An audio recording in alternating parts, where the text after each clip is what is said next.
को समझने का प्रयास कीजिएगा। मैं 100% समझाने का पूरा प्रयास करूंगा, आप समझिए। क्वेश्चन कुछ इस प्रकार से बोल रहा है, कह रहा है कि आंधी आने से एक पेड़ टूट जाता है। बहुत अच्छा बात है, आंधी में तो टूटता है, टूट जाता है और टूट जाता है ना। और कह रहा है टूटा हुआ भाग, ठीक से सुनिएगा, कह रहा है कि टूटा हुआ भाग इस तरह मुड़ जाता है कि पेड़ का इस तरह मुड़ जाता है कि पेड़ का जो शिखर है जमीन को छूने लगता है और उसके साथ 30 डिग्री का कोण बनाता है। ए बाबू समझो, यहाँ पे कह रहा है कि आंधी आने से एक पेड़ टूट जाता है। पेड़ होगा जमीन पर, होगा कहाँ होगा, जमीन पर। और मान लेते हैं कि पेड़ है, क्या है, पेड़ है। और कह रहा है कि आंधी आने से पेड़ टूटता है और टूटा हुआ भाग इस तरह मुड़ जाता है कि उसको जो शिखर है यानी मथवा जो शिखर है उस जमीन को छूने लगता है। तो मान लेते हैं कि बाबू यहाँ से वो टूटा होगा, अरे यहाँ से टूटा होगा, लग रहा है वो यहीं से सरका है, कैसे, और तो आप जहाँ से तोड़ने का मन है तोड़ लीजिए, कोई दिक्कत नहीं। लेकिन इसका जो माथा है कहाँ ले आइए, जमीन पर ले आइए। और कह रहा है इसके साथ 30 डिग्री का कोण बनाता है। बस इतना ही बात बोला है। यानी ये जो टूटा है हम इसको डॉटेड लाइन में दिखा देते हैं। तो कहने का मतलब यही वाला जो है टूट के यहाँ पे आया है।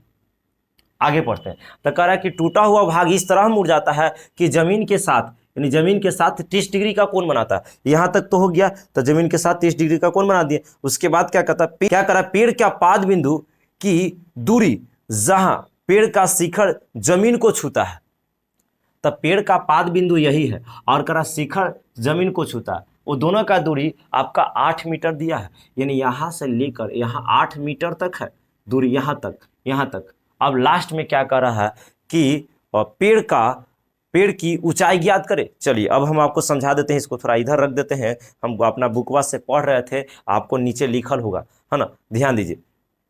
तब बात को समझिए ना, बात को समझिए। कह रहा है कि पेड़ का ऊंचाई ज्ञात करें, तो पेड़ यहां से लेकर यहां तक है। सारा चीज बनाने से पहले मैं समझाने का प्रयास कर रहा हूं। पेड़ जो है यहां से यहां तक है और कह रहा है कि इसी का ऊंचाई ज्ञात कीजिए।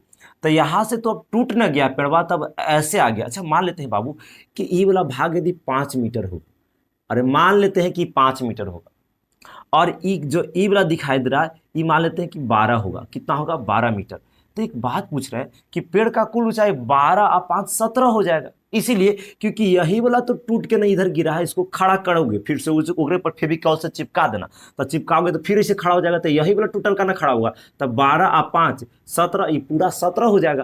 तो हमको ई पता हो जाए, ई पता हो जाए, दोनों को जोड़ देंगे तो मेरा पेड़ का कुल ऊंचाई निकल जाएगा। तो ये दोनों को सबसे पहले ना ई हमको पता है और ना ई पता है, तो दोनों को निकाल लेते हैं आराम से। तब पहले समझिए कि हम इसको निकालना चाहते हैं, तो थीटा के अनुसार ये लंब होगा और ये नीचे आधार होगा, और लंब और आधार tan थीटा से रिलेशन रखता है ना, इसीलिए हम लोग tan लगाएंगे। सबसे पहले जो दिया है उसको लिख देंगे, यहाँ दिया हुआ है उसको लिख दीजिए, दिया हुआ है, क्या दिया हुआ है, तो मान लेते हैं कि दिया हुआ है BC कितना है, यानी BC बराबर आप मान लीजिए 8 मीटर दिया हुआ है। चलिए तो हम लोग क्या कर लेते हैं, यहाँ पे लिख लेते हैं पेड़ का कुल ऊंचाई, पेड़ का जो कुल है ऊंचाई कितना है बाबू, तब पेड़ का कुल ऊंचाई यही वाला होगा, ई होगा, और ई दोनों जोड़ देंगे तब यानी AB आप प्लस हम लोग क्या कर लेते हैं, AB प्लस AC कर लेते हैं, दोनों को जोड़ देंगे तो मेरा पेड़ का कुल ऊंचाई निकल जाएगा। चलिए तो हम सबसे पहले कि अब ई भी निकालना है, ई भी निकालना है, तो सबसे पहले हम इसको निकालना चाहते हैं, इसको निकालना चाहते हैं।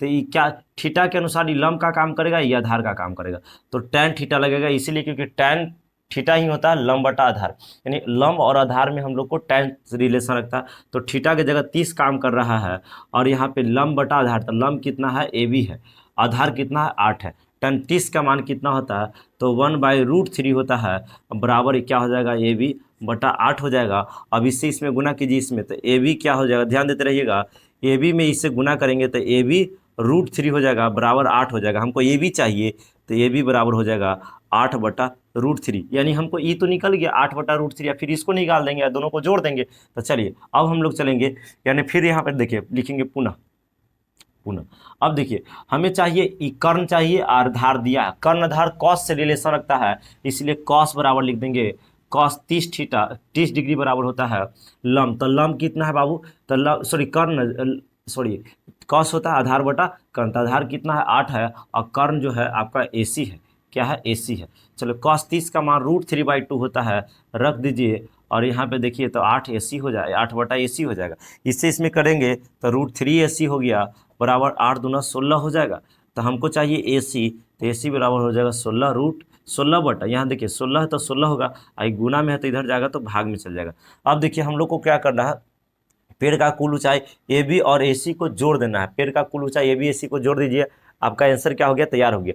तो लिख देंगे यहाँ पे, ध्यान दीजिए कि पेड़ का कुल ऊंचाई, पेड़ का कुल ऊंचाई, ऊंचाई तो कहेंगे ए बी आप plus A C, A B आप plus A C. A B आप देखिए कितना लाए हैं, तो 8√3 है, तो कहेंगे 8/√3 है, प्लस उसमें देखिए 16 बटा कितना है, √3 है। नीचे √3 का एलसीएम लीजिएगा, √3 आ जाएगा, √3 आ जाएगा, √3 आ जाएगा। अब इसमें तो 8 प्लस 16 हो जाएगा, और कीजिएगा जब यहाँ पे कैलकुलेशन तो कितना हो जाएगा, 16 24 हो जाएगा, है ना। 16 4 20 4 24 और √3। देखिए 3 से कितना बार में कटता है, तो 3 से आप 8 बार में कटता है, लेकिन रूट से कट रहा है इसलिए रूट रहेगा, और यही हो गया मीटर। तो बोलेंगे पेड़ का कुल ऊंचाई कितना आ गया, 8√3 मीटर इज द आंसर। हमें